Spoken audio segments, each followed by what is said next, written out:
Hello, everyone, and welcome to another edition of Break Free B2B. I am Nick Nelson with TopRank Marketing, and I'm very excited about our conversation today because we're going to be talking content, all content. I am a content strategist here at TopRank, so I spend my days pretty much immersed in the content world, keeping up with trends and what's happening and trying to find new ways to do great things for our company and our clients. And I'm really excited to talk to Emily today, Emily Thompson. She is also a content marketer. And just to give you a little background, Emily has worked at various places throughout her career, a lot of healthcare and startups. And earlier this year, she broke off to start doing her own thing independently, freelancer and contractor. So the thing I really like about working at an agency is being able to sort of work with different clients and industries and sort of see their different approaches and strategies and views. And I think Emily is able to see that as well from a different perspective, working on her own. So let me know if I got all that right, Emily, but welcome to the show, and thanks for coming and joining us. Thank you. Happy to be here. Yeah. So how are you doing? How's your fall going? Are you enjoying it? Keeping busy? It's going well, working on some significant healthcare organization. I can't say the name yet, but some big website launches this fall. So awesome. Great stuff. So just to give people who are watching a little background, if you're new to the show, what we generally try to do here is talk to practitioners and leaders and business people from around the B2B space and outside of the B2B space to kind of help people who are working in B2B find new ways to break free of the constraints or limitations that they feel might be holding them back. And we love to just chat with different people and get their views and their ideas. So we're really excited to talk to Emily today and obviously kind of zero in on the world of content, which is at the center of all marketing and certainly at the center of B2B. So maybe you could start by just telling us a little bit about your history, your track record, and sort of what brought you to where you're at today. Sure. So about 15 years ago, I got a journalism degree, University of Wisconsin. Go Badgers. No. Oh, no, that's right. You're in Go Minneapolis. Anyway, moving ahead. Sorry. So I graduated from University of Wisconsin's journalism school, and I worked at the hospital and clinics there as a web editor. So I was very fortunate, and then I got my start right in content marketing about 15 years ago, digital content marketing. I think we didn't call it that, but that's what it was. It was the very start of it. So from there, I worked at Mass General Hospital and then worked at a couple health insurance companies, including Anthem, Blue Cross and Blue Shield, and Cigna. And as you mentioned, worked at a few healthcare startups, one named ZapperX, worked in e-prescribing basically.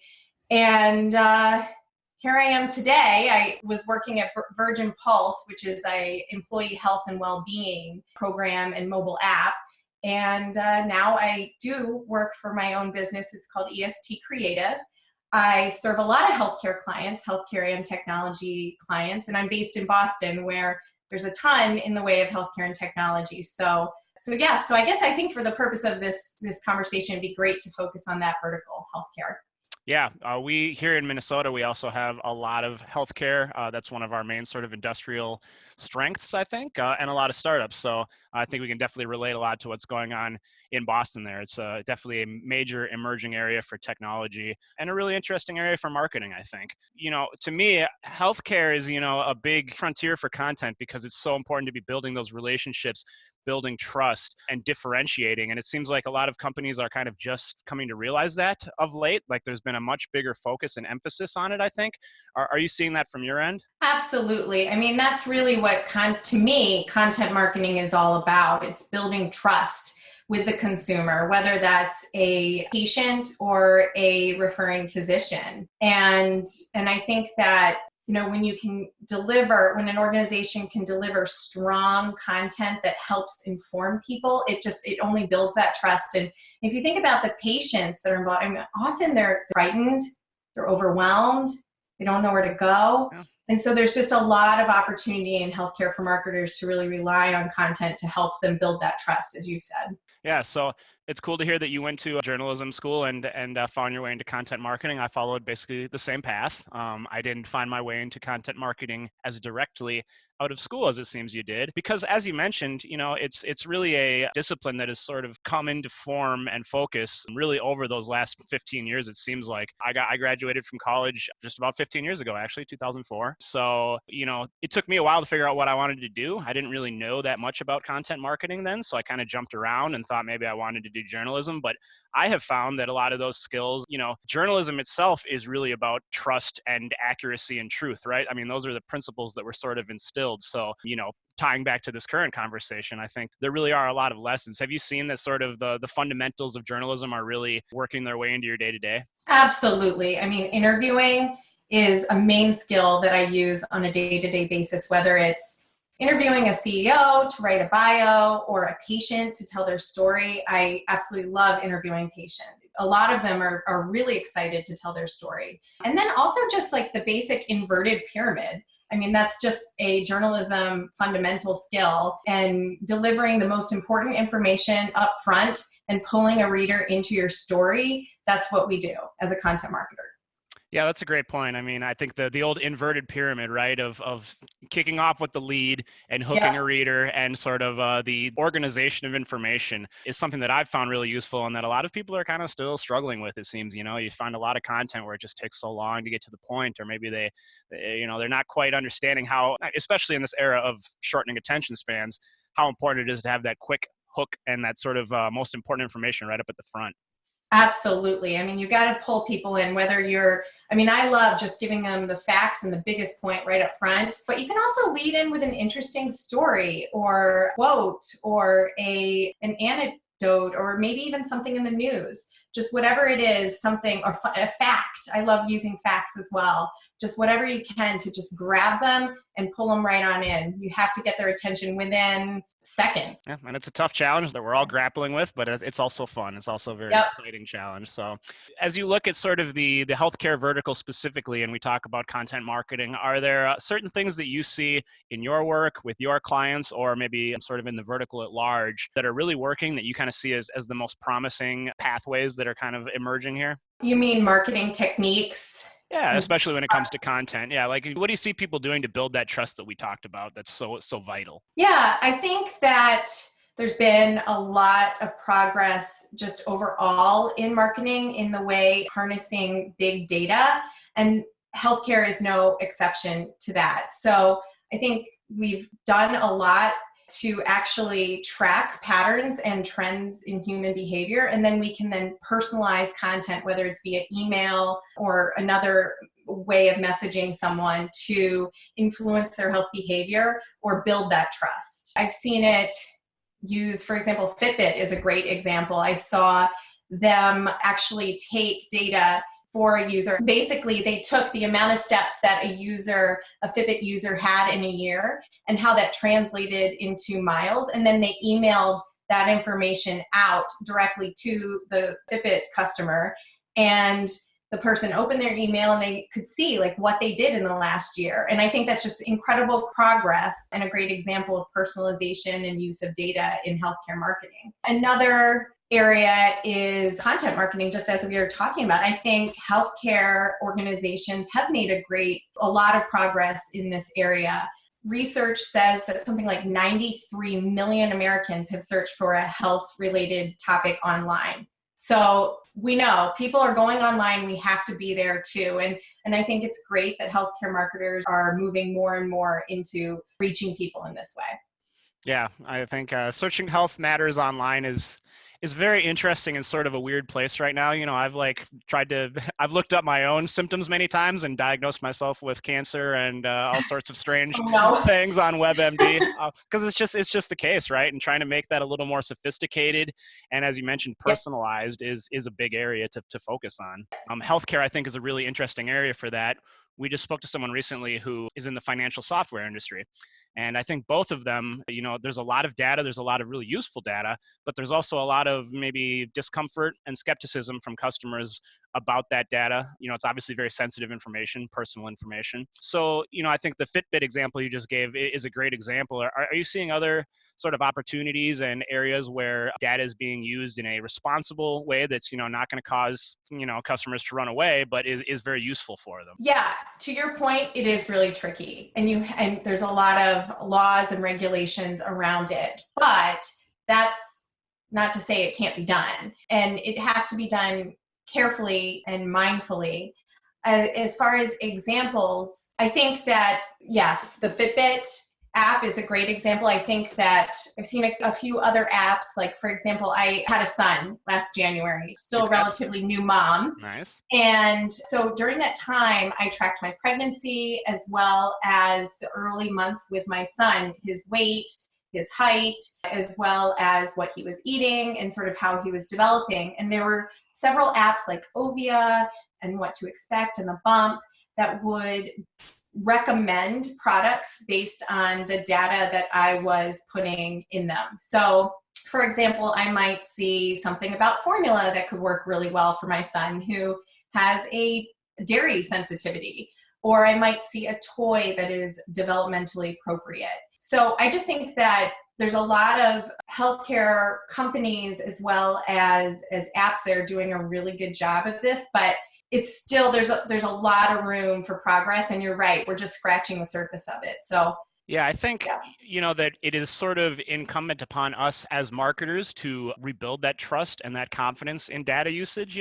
Things are happening in the world and headlines are occurring with data breaches and whatever is the latest thing with Facebook where they're in some sort of negative hot water for user data violations. That's really causing sort of a sentiment change among customers and a major skepticism. So I think through transparency and by letting people know how we're using data, like that's a big opportunity for marketing itself to really play a part in rebuilding that trust, especially in something that's where it's so important as healthcare, right?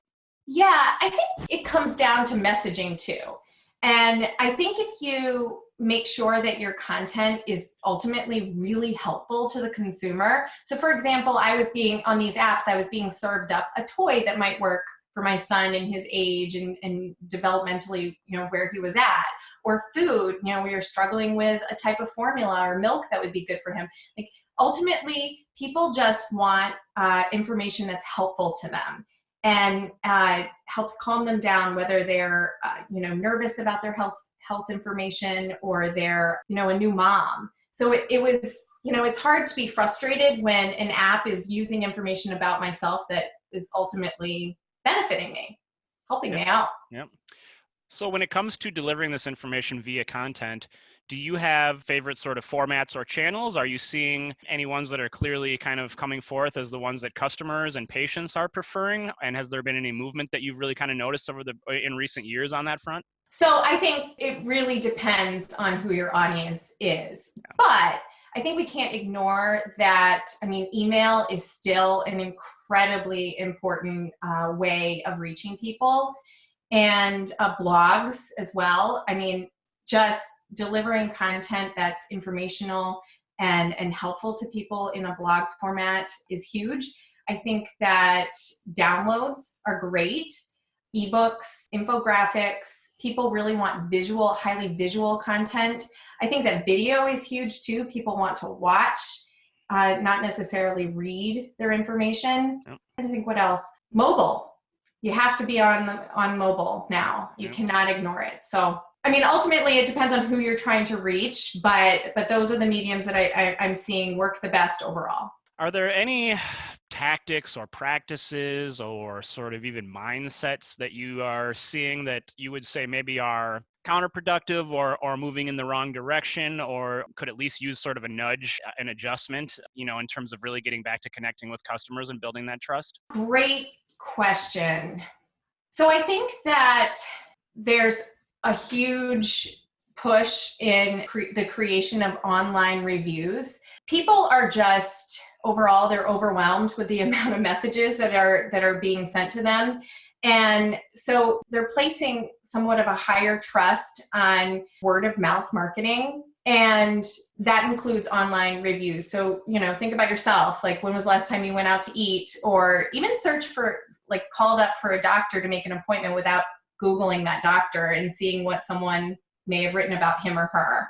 So I think that healthcare marketers, there is a little bit of a gap. I don't think that there's a clear strategy, especially for hospitals and clinics, on online reviews, because people are just going to the internet and they're writing all kinds of things about, whether it's good or bad or somewhere in between, about doctors. Yeah. And we know that Google places a high priority on reviews and on word of mouth marketing. So it's time for healthcare marketers to come up with a strategy to solve for that. Yeah. And one thing that I like to say is that it's scary, I understand, but I think negative reviews are a big opportunity for a lot of companies to really show that transparency and show that you're there for your customers. If you have a bunch, and unfortunately the reality is that people seem to write negative reviews more than positive reviews, because if you have a bad experience, you're just more likely to tell people about it. So, making it right with those customers and trying to sort of address it head on, I think is a key place. I don't know how much that's happening in healthcare. It happens in tons of different industries. And it's kind of a tough thing with these, like, important interpersonal relationships, right? I agree wholeheartedly. Yeah, it is an opportunity to address it head on, be transparent, and then also make the organization even better for patients. Yeah. I mean, you can learn from them and improve if you view it as an opportunity, as opposed to, an affront or whatever, which obviously, it's never fun to hear negative feedback, but you have to look at it as something that you can take and use to improve your flaws and stop those kind of experiences from happening in the future, right? Exactly. Constructive criticism. Yeah. On that front, I think user-generated content is a key place. Do you see opportunities in healthcare specifically to sort of incorporate the customer's voice a little more, or the patient's voice? Yeah, absolutely. I think that I've seen some great campaigns in particular in the well-being industry, where people will be really proud of how they've improved their health and share that success via video or a quote. I've also seen it in patient stories where people will share their own content on social media about, like, hey, so-and-so changed my life. I love this doctor. I had diabetes and now I'm able, I walk X amount of miles a day. There's a lot of, especially of improving their health, and they want to share that. Yeah. I mean, it's something that's really personally important to people, obviously. I mean, it is your life. Yeah. So that's why I think healthcare is such an interesting area. I mean, there is a lot of B2B angles in healthcare, a lot of healthcare companies that are selling to other companies, but it is at the end of the day very personal to people. And that's why we like to have these conversations, because I mean, the whole point is that B2B customers are people, and we need to sort of get back to talking to them in that way, knowing what's important to them and being able to speak on those things in a compelling way. Yep. Cool. So as you personally, as a content creator, a content marketer, are there certain things that you prefer or that you consider to be your strengths? I mean, I know you're a writer. Do you like to do video? Do you consider the research? You mentioned that you do a lot of interviews. What's sort of your biggest draw on a day-to-day basis that you really like to do? So I know this is probably not what you're going for, but I like it all. I really do. Me too. Anytime I'm able to create content that I know really reaches people, I'm thrilled. I'll never forget the time I was writing a article it was actually years ago, for Mass General Hospital. And I wrote this story about this particular physician who pioneered a particular type of treatment. And lo and behold, I was with some friends, and I was at the beach. Actually, I was with some friends and ran into some friends. And this particular friend said, "Oh, you work for Mass General? That's right. My neighbor, he's 80 years old. He's about to have heart surgery and he's really nervous about it. And, would you mind taking some time today to just stop by and maybe give him a little bit of encouragement because he's nervous about this procedure?" And so I did. And it turned out he actually had printed out, he's 80 years old, he had actually printed out my article and said, "You know what? I feel so much better because I read this online about this article. I'm about to have heart surgery, but I read this." And I mean, it was such a coincidence. And I looked at him, I was like, I wrote that.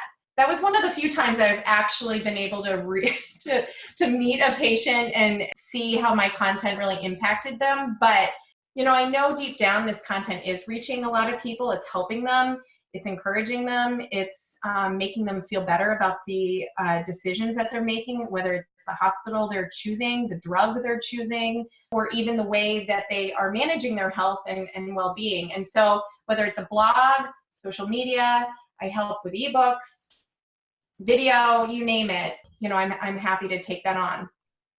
Awesome. That's so awesome. I love that story.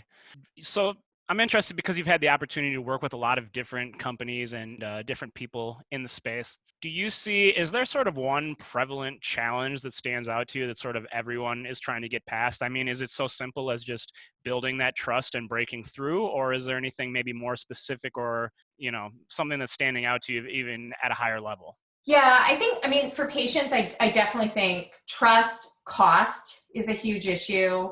And yeah, trust and cost are two really big issues for patients. I think for the physician and healthcare provider audience, I think that just the system itself is really challenging. It's still very paper-based. I can't believe I'm saying that. It's 2019, but it's true. It really is. And so there's big challenges with that.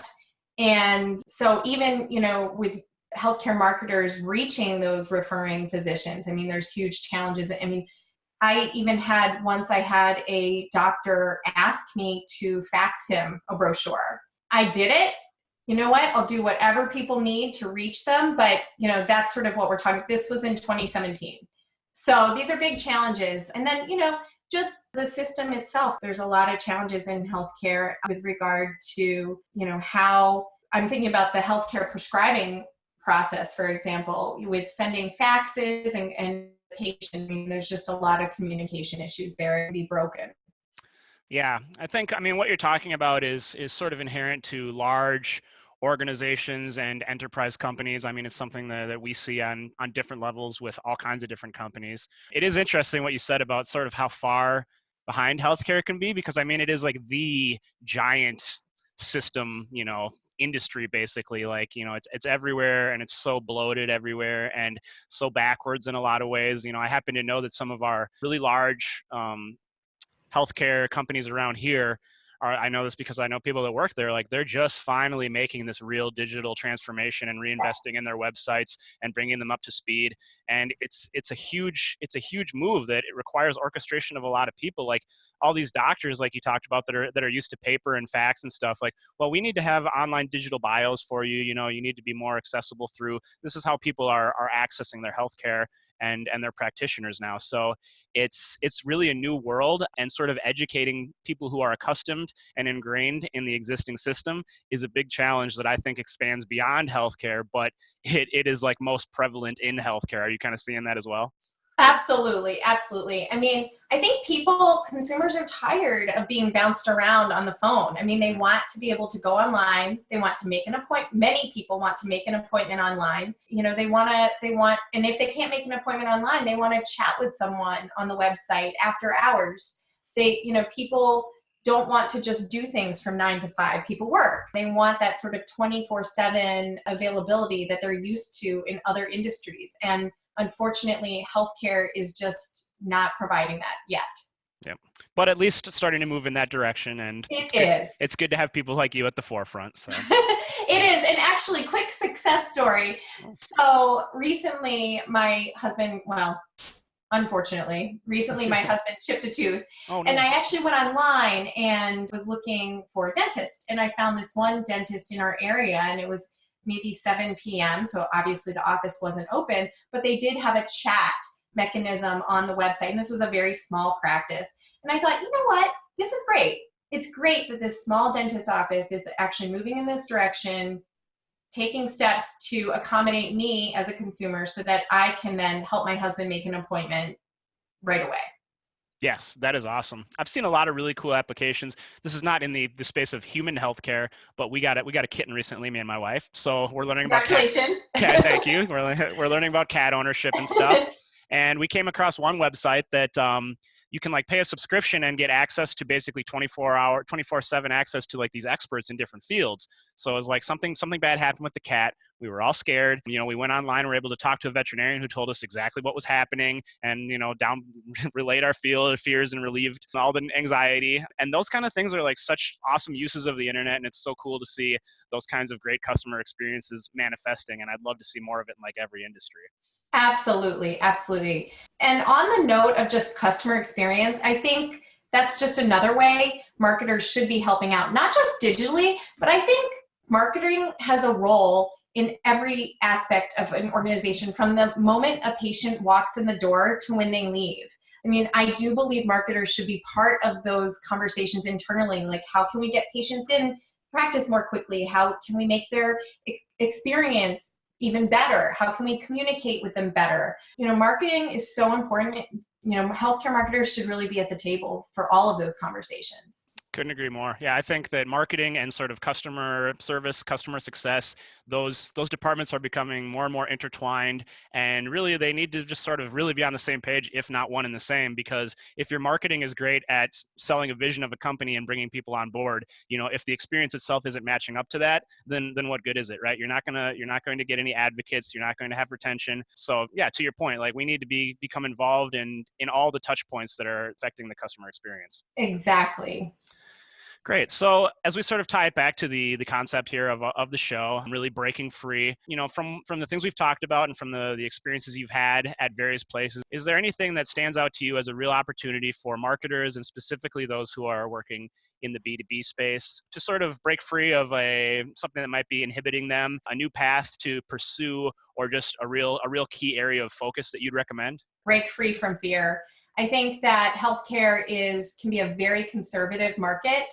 And, to be fair, there's reasons for that. I think, we're in an industry where, it's serious. This is about people's health and well-being. And a lot of times people are very nervous, they're scared, they're sick. But I think that it isn't reason to hold back from trying new things. I think that especially with digital, it's very easy today to try a new type of message or a new type way of communicating to someone. Let's say you never blogged before. Why not try a blog? Let's say you never did email marketing. Why not try it? Or a new type of message. The worst that can happen is you measure it and you learn from it and you try something new.